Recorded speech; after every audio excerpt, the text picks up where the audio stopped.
Markets are off to a strong start this year, partially because of Nicolas Maduro's ouster from Venezuela. Why is the market doing well despite what you might think is increased geopolitical tensions and turmoil? Well, it was a precision strike, no boots on the ground in the long term, at least as of now, and we're getting access to Venezuela's oil resources and rare earth minerals. The rare earth minerals are very important for our semiconductors and our tech products and electronics and a supply chain so that we're not over reliant on China. You know, China, Iran, and Russia have been in control of Venezuela's oil reserves and rare earth minerals.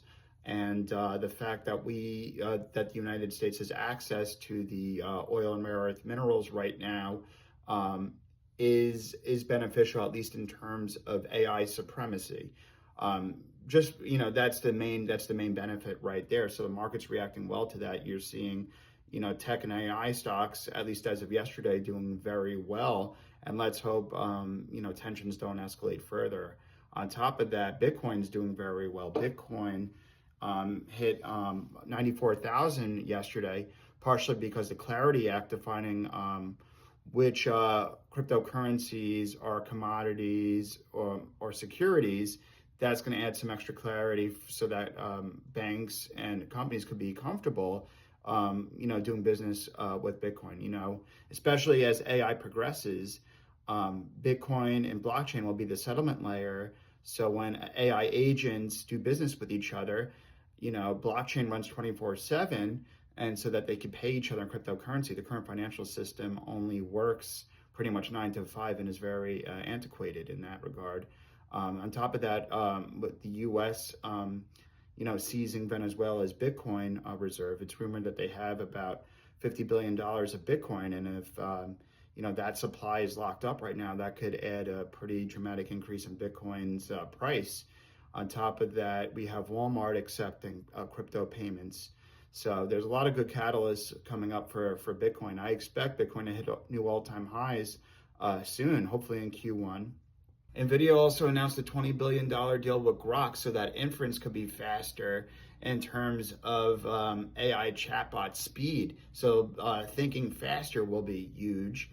On top of that, Jensen Huang had a keynote speech at the Consumer Electronics Show, CES, in Las Vegas, pretty much saying that the next important step for AI will be, full self-driving and humanoid robots, kind of what Elon Musk has been doing with Tesla, so that the next stage will be physical AI, and that's the next leg of growth for NVIDIA. So Jensen was pretty much showing us that vision.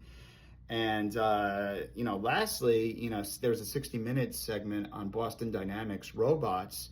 And this goes to show you that physical AI that Jensen Huang was talking about in the CES speech. In the Hyundai factory, these robots are incredible. They can perform tasks like humans do. They could dance. They could actually move at angles that humans can't. They could, twist their heads 360 degrees and move their hands in ways that we can, and bend and go into crevices that humans can't. And, this will be, this productivity gains from the robots will certainly, help the economy in that regard.